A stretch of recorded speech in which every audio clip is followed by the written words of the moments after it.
आज मैं हीलिंग के बदले आपको कुछ बहुत जरूरी चीजें बताना चाहती हूँ, जो हमारे धर्म के शास्त्रों से संबंधित है कि कैसे ये शुरू हुआ। जब हमारे आदिनाथ भगवान अरबों खरबों साल पहले उन्होंने जन्म लिया था। सबसे पहले तीर्थंकर थे 14वें मनु थे उनके पिता, राजा नाभि राय।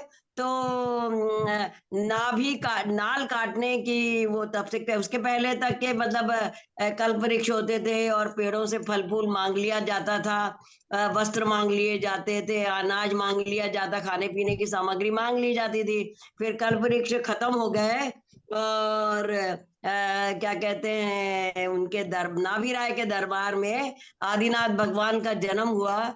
जिन्होंने नाभि राय ने नाभि काट के मतलब बच्चों को वो करने की मतलब बच्चे पैदा हुए और नाभि को काटने की उसकी शिक्षा दी, तो वो नाभि राय कहला है। उनके पुत्र हुए आदिनाथ भगवान। आदिनाथ भगवान जो पहले तीर्थंकर थे, उनके जन्म होने से पहले उनकी माता को 16 स्वप्न आए। 16 स्वप्न बड़े जो महापुरुषों को आते हैं। तो आदिनाथ भगवान ने आके सबसे पहले जब उनकी दो शादियां हुई, नंदा और सुनंदा के साथ, और उनसे 101 पुत्र हुए। 101 पुत्र हुए और दो पुत्री हुई, ब्राह्मी और सुंदरी। ब्राह्मी और सुंदरी दो पुत्री हुई। तो आदिनाथ भगवान पहले तीर्थंकर थे जिन्होंने स्त्री की स्वतंत्रता का वो किया। कभी उन्होंने पुरुषों से स्त्री को नीचे नहीं समझा, हमेशा स्त्री को बराबरी का दर्जा दिया। उन्होंने अपने पुत्रों से पहले अपने ब्राह्मी और सुंदरी बेटियों को, एक को दाएं उस पे बैठाया और एक को बाएं उस पे बैठाया, और ब्राह्मी को लिखने की शिक्षा दी, ब्राह्मी लिपि की। और सुंदरी को अंक विद्या, जो न्यूमेरिकल 1 2 3 4, 1 से 0 तक, 0 से 9 तक का जो संख्या है वो सिखाई, जिससे पूरी दुनिया में। फिर असी मसी कृषि का भी उपदेश दिया। उसके पहले तक तो कल्पवृक्षों से भोजन मंगलाते थे, खाना कपड़ा मंगलाते थे, जो चीज चाहिए जेवर मंगलाते थे, लेके आ जाओ तो दे देते थे। अब कल्प वृक्ष खत्म हो गए, तो अब लोग हाहाकार करते, जनता आई कि राजन अब हम क्या करें, हमारे पास खाने पीने का नहीं है, कुछ नहीं है। तो फिर उन्होंने खेती करना सिखाया, उन्होंने असी मसी कृषि लिखना सिखाया, पढ़ना लिखना सिखाया, असी मसी कृषि का उपदेश दिया। इस तरह से असी मतलब युद्ध विद्या सिखाई। तो उन्होंने अपनी बेटी ब्राह्मी को ब्राह्मी लिपि सिखाई, जो बाद में ब्राह्मी लिपि, संस्कृत, देवनागरी लिपि, हिंदी इस सब में परिणित हुई। और फिर क्या कहते हैं, 18 महाभाषाएं बनी, और 18 महाभाषाएं बनी, और फिर पूरी दुनिया की उससे भाषाएं बनी, 17,000 भाषाएं बनी।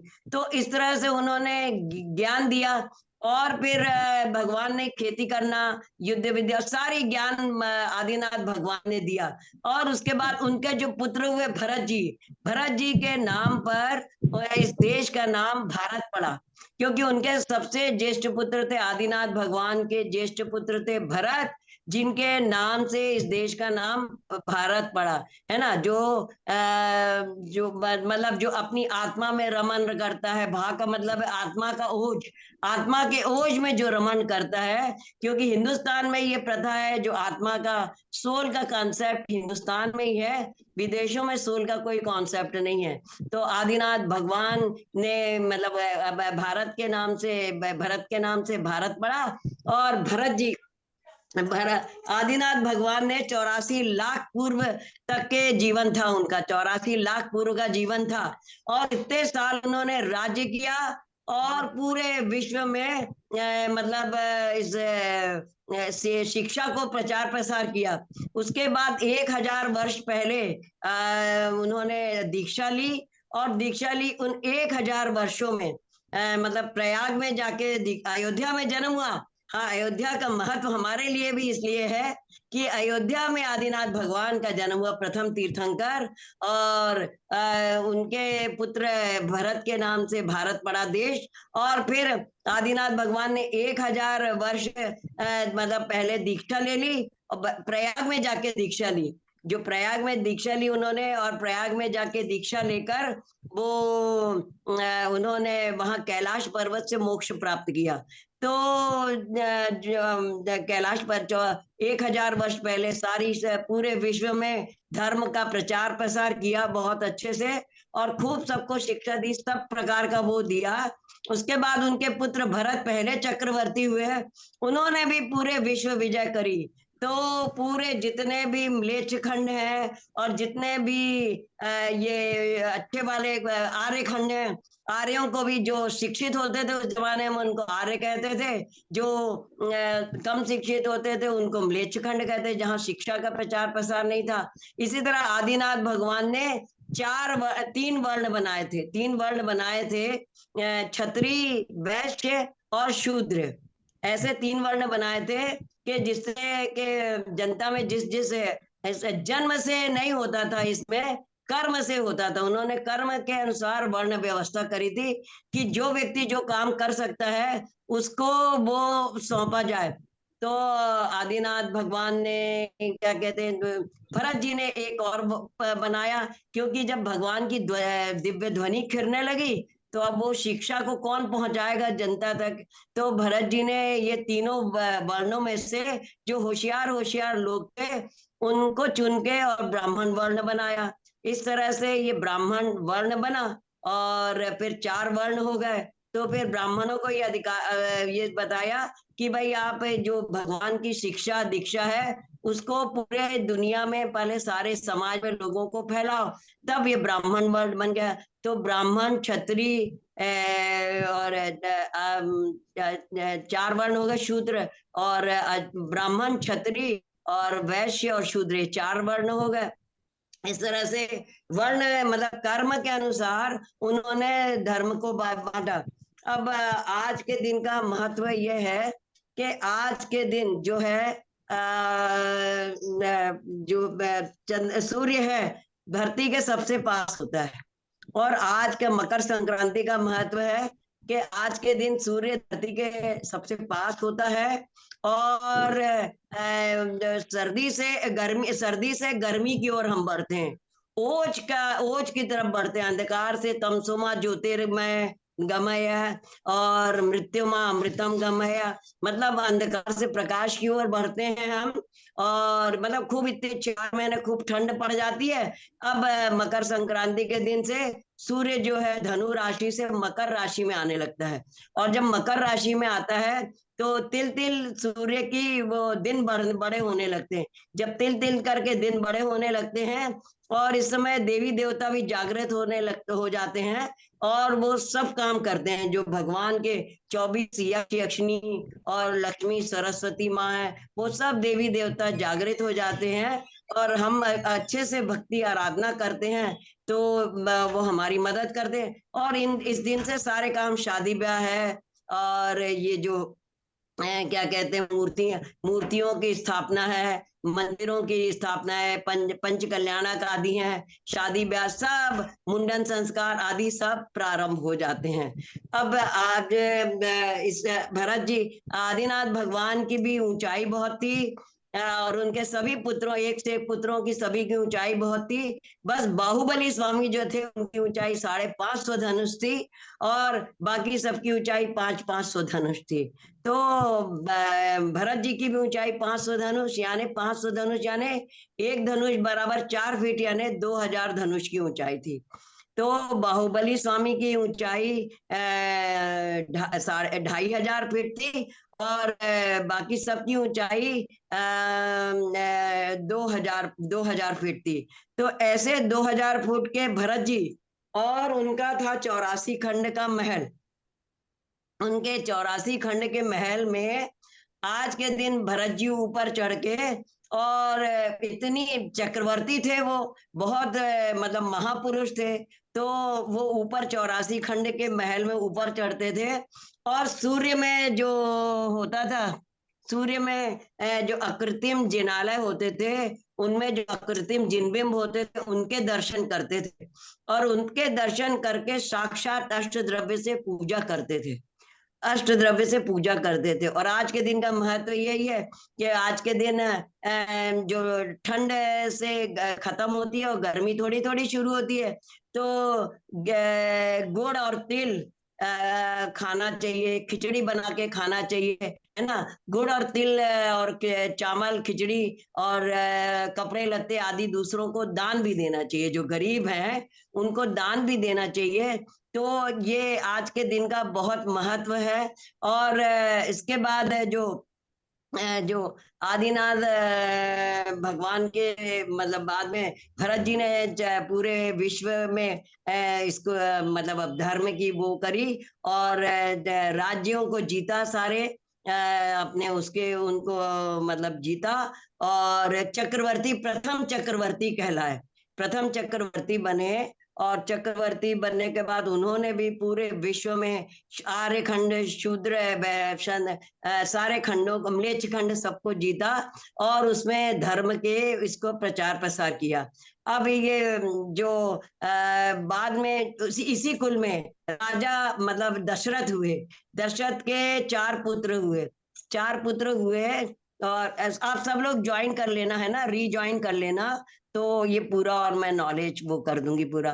तो राजा दशरथ हुए इसी कुल में, रघु हुए, राजा रघु हुए इसी कुल में, इक्ष्वाकु वंश, आदिनाथ भगवान का वंश कहला इक्ष्वाकु वंश, क्योंकि उन्होंने इच्छू रस का जो देवी देवता इंद्र आदि थे, इच्छू रस से आहार देते थे उनको।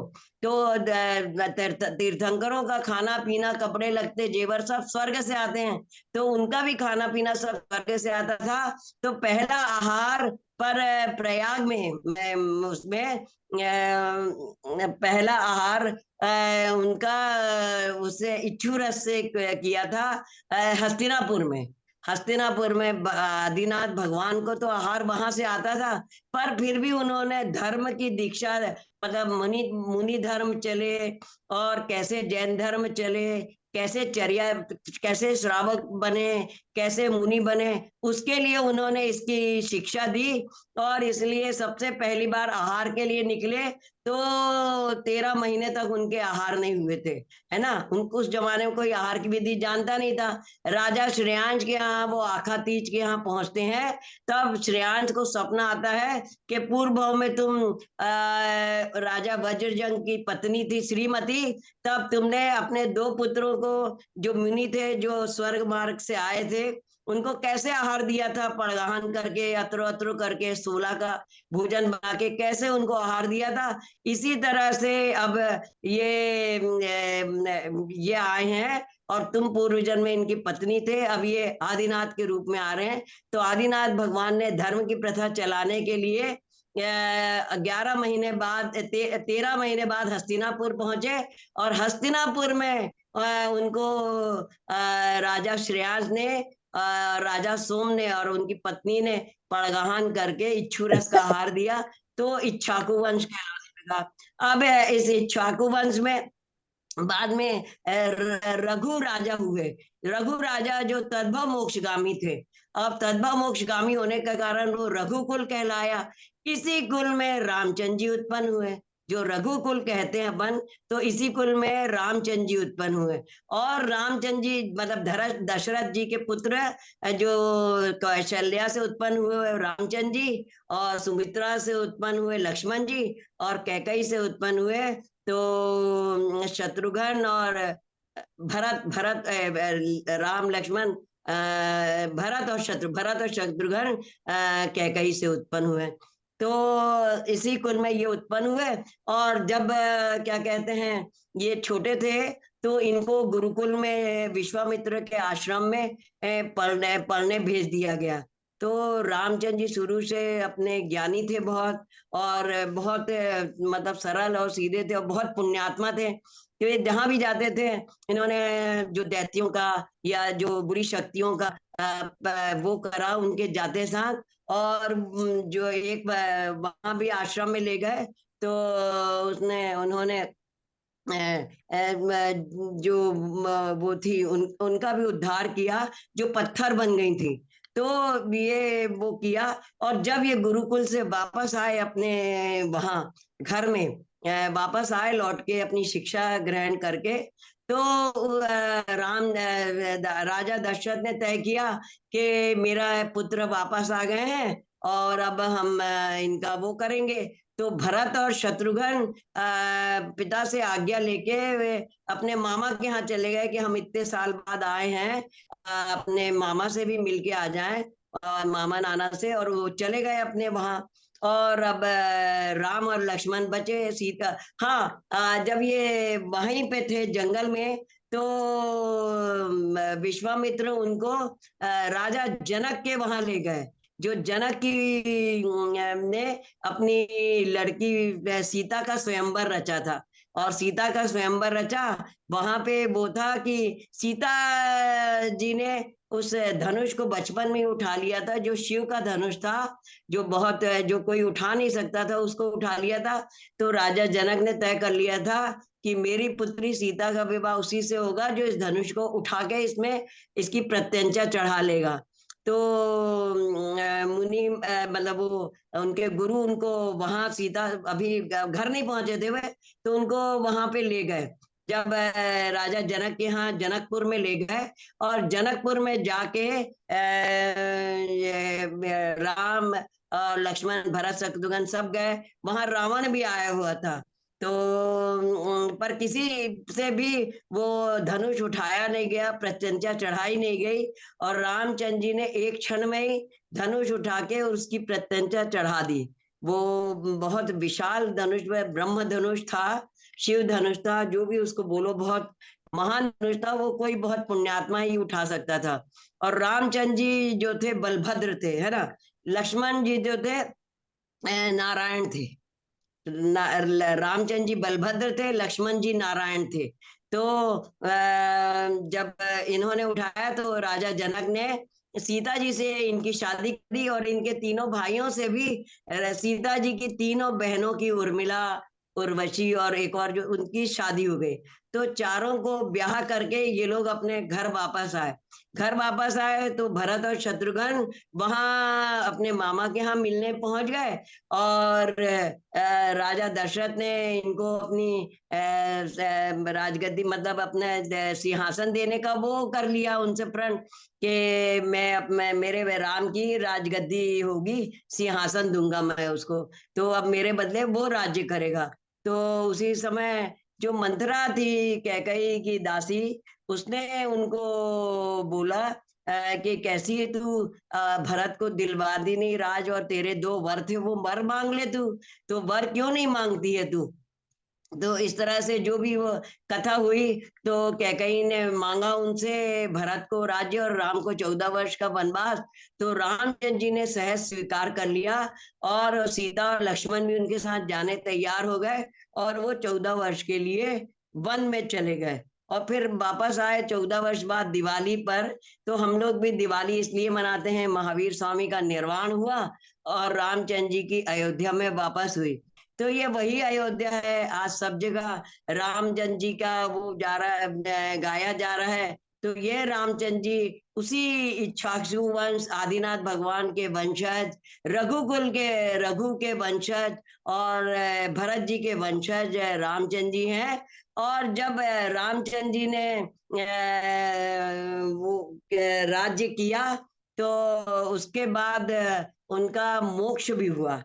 बाद में उन्होंने दीक्षा ले ली, और दीक्षा लेके मांगी तुंगी पर्वत से उनका मोक्ष हुआ है। हमने उस स्थान को भी देखा है, वहां पे उनके चरणों को भी नमन किया है। मांगी और तुंगी से पे हनुमान जी, रामचंद्र जी और सुग्रीव, उनकी तीनों जन के चरण पादुकाएं बनी हुई है ना। और कुंभकर्ण भी मोक्ष गए हैं यहाँ बड़वानी से। बड़वानी जी के ऊपर जो चूलगिरी है, वहां से कुंभकर्ण और इंद्रजीत ये भी मोक्ष गए हैं।